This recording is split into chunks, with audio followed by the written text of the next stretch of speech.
Hello. So, I wanted to catch you up on the second chapter of Louise, The Adventures of a Chicken. We did not finish this story. I think there's 3 chapters in here. The last story we read was an adventure where Louise had fun with the pirates. Not really, because the pirates wanted to fricassee her, cook her, right? And she was happy to be back home with the other hens in the hen house. So today she's going on another adventure. You might be thinking in your mind, where could she go to this time? Is it the moon? I don't know. Where does she go? So we're going to find out in a minute. But while we're doing that, I want you to pay attention to something. I want you to think about something called key details. And there's going to be words sometimes in here that you don't know, but if you look at the key details, you might be able to figure out what it means. Key details. When I think of keys, I usually think of the noun key, keys to a door, right? There's a lot of meaning for the words key. In fact, I'm sitting here with the piano, and I pulled out one of my very, very old books from when I was a little girl. And this is a particular piece where my piano teacher had said, watch out for the keys. And key can mean music. Is it the key of C or the key of B flat or whatever? So I was looking on here thinking about key detail. And if you do not pay attention to the right keys, you don't press the right keys on the piano, that's another kind of keys, the keys on the piano, the keys which tell you how to play, whether or not you're going to have sharps or flats, or you're just going to play the white keys on there, which, let me see so you can see those. When I pulled this out, I tried to play one of my old songs that had, watch out for keys, is what my piano teacher put down. And I haven't played this song since it looks like May in the 70s. I won't say 70 what. The little spring song. And she has circled. And I have circled all over. And look, I even got this purple writing that says notice. Ugh, I must have had some problem with this as a little girl with my piano teacher. I must not have paid attention to the keys or details of my piano music. This little song, I'll just play you part of it to show you how I probably can't play it at all, but let's just try it. Just because. Let's think about keys. Let's think about noticing key details. I probably won't. I'll probably try to read this music, and I might mess up because I might not pay attention. Let's see. You'll get to hear how I'm not probably paying attention to keys. I can't imagine after all these years playing this and not messing up. So let's see. Oh.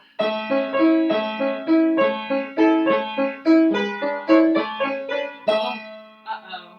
That's definitely wrong. Let me look at my keys closer. Key. Oh, there's a sharp right there. Let me try that again.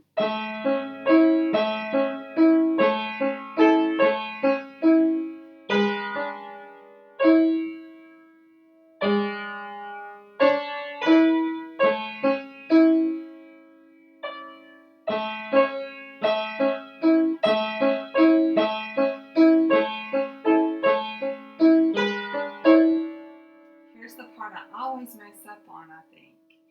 What is that key? Oh yeah.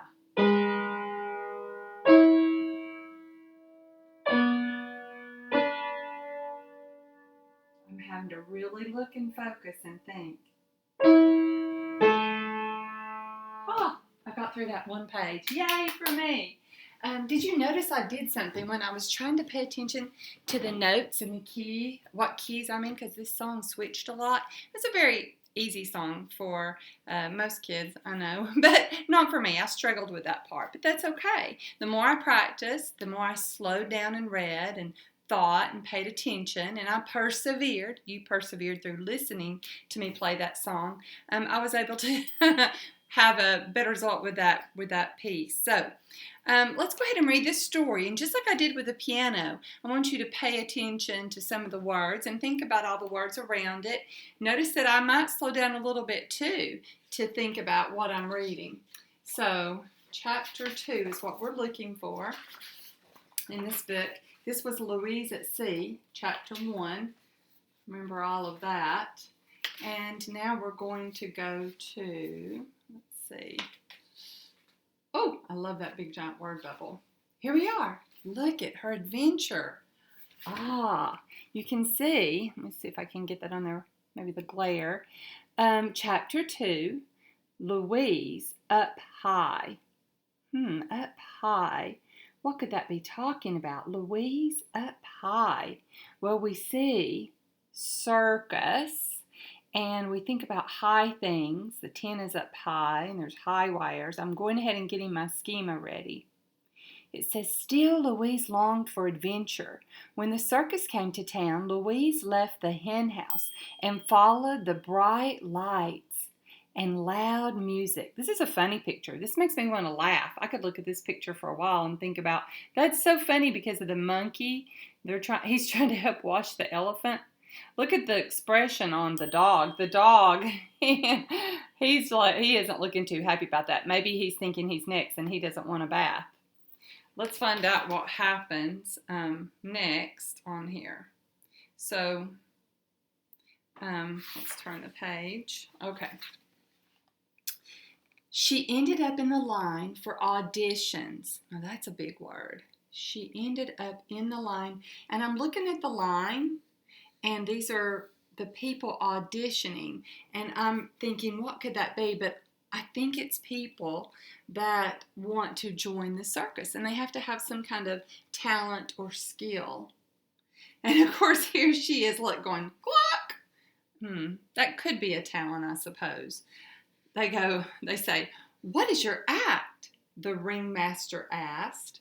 That's a weird word too, ringmaster. Okay, these two are here. That looks like the tightrope lady, so this is the ringmaster. Yeah, they wear those big hats.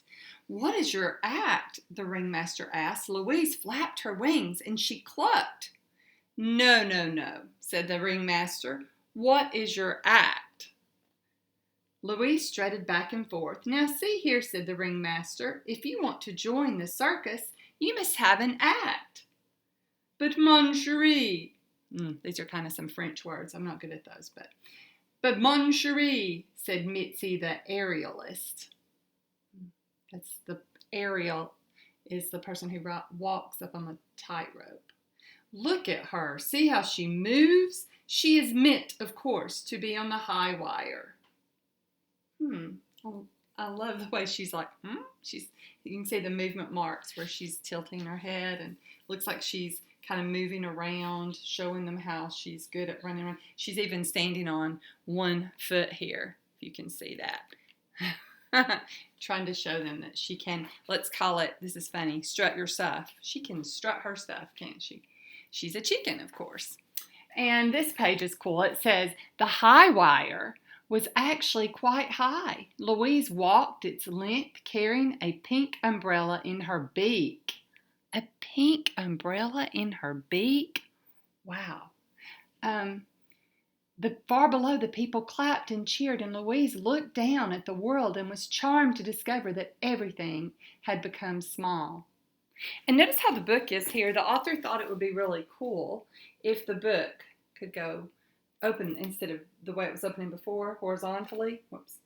This one opens, on these few pages, it opens up and down like that. That's kind of cool. However, too soon, walking on the high wire with a pink umbrella became rather mundane. It became rather mundane. Walking the high wire with a pink umbrella became rather mundane. Now, it either means she's liking it or she's not liking it, right? It became mundane. I would think in the beginning she would be thinking, wow, this is great. So I'm thinking maybe, I'm going to keep reading and see if I can figure out, is she bored? Is she excited? Let's think. However, too soon, walking the high wire with a pink umbrella became rather mundane, and Louise found herself longing for a little excitement. It was then that the lion got loose. The lion got loose. Oh no. Louise's heart beat faster within her feathered breast. Here, at last, was true adventure. Look at that lion. Let me show you. Can you see? There we go. That is not a good thing. A lion loose. That is definitely not a good thing. So, another page, up and down. She became so excited she dropped the pink umbrella and lost her balance. She teetered. She tottered. She, look at the author's craft, fell. See the letters? It's cool, huh? The lion positioned himself carefully, and he smacked his lips. He opened his mouth. You can look at that. And dun, dun, dun. Is she going to get eaten? What's going to happen? Let's see what the author decided. I believe she shouldn't have. I think when it was saying back here where it said it became mundane and she was still wanting more. I think she thought it was pretty boring. She was looking for more adventure, but I think she's getting more than she bargained for again. This reminds me of kind of what happened with the pirates too. She thought pirates would be cool, but then it wasn't. All right, let's see what happens. So we're waiting on her. Dun, dun, dun. Is she going to go into the lion's mouth? Let's find out. Louise flapped her wings, and at the last minute, because chickens can fly a little bit, she managed to rise out of the reach of the lion's jaws. The lion roared. The audience cheered. Louise, her heart beating much, much too fast in her breast, her chicken breast, her feathered breast, landed on the ground and started to run. Ahead of her, she spied a clown. She leaped on top of his head, and the clown put his hat on, covering Louise. Oh my word, let's look at the pictures on there. So she found the clown, and she got inside of the clown's hat. That's a surprise. I didn't expect that to happen. Oh no, look at the drum. Oh, that's crazy. What a crazy circus. Safe in the clown's wig, hidden beneath his hat, Louise thought of the hen house, and what a quiet, spectacularly lion-free place it was, and she decided it's time to head back home. And this is funny. She's got that she's resigning. It's a French word, la resignation. So she's wanting to resign from the circus. She's had her feel for adventure at the surface. Goodbye, my sweet Cocova, called Mitzi as Louise left the circus. Goodbye, my darling, daring chicken. But you can't leave, the ringmaster said. We have just designed a most unique and death-defying act. Louise ignored him. She hopped down the road toward home. And there she goes.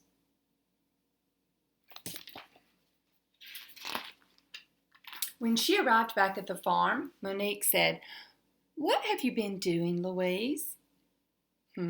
She hopped past Monique and went into the hen house, and she settled herself comfortably in the straw. She tucked her beak beneath her wings. She closed her eyes, and there, safe in the warm hen house, Louise slept the deep and peaceful sleep of the true adventurer. Sometimes maybe it's better to have an adventure in your dreams, right? So that was pretty good. I hope you noticed how I stopped, I paused, I went back. I did a lot of thinking, and I looked at the details in the pictures and the details, the key details in the pictures and the key details in the words all around it to try to decide. And sometimes you're still not sure when you keep on reading, but you can go back and read it again and even get more out of the story than you once did when you first started. That's kind of what happens. That's when we read and reread and reread again. Just like I'm going to have to practice some more on this piece. Definitely going to have to watch out for my sharps and my flats on these keys. So this was something that I have to work on. And I can always still work on my reading for you guys too. So yeah, when you're done, you're just begun, just like Lucy says, no matter what it is, whether it's playing an instrument or reading a book. We're always going back and finding out new things, learning new things, and getting better. Gaining more understanding from the story. So don't feel like you have to just read a book and just read it fast and read on through. That's really not the way a book is meant to be. And so just read your books over and over again. Go back and look at the pictures Look at the details in the pictures. Look at details in the sentences and try to gain more meaning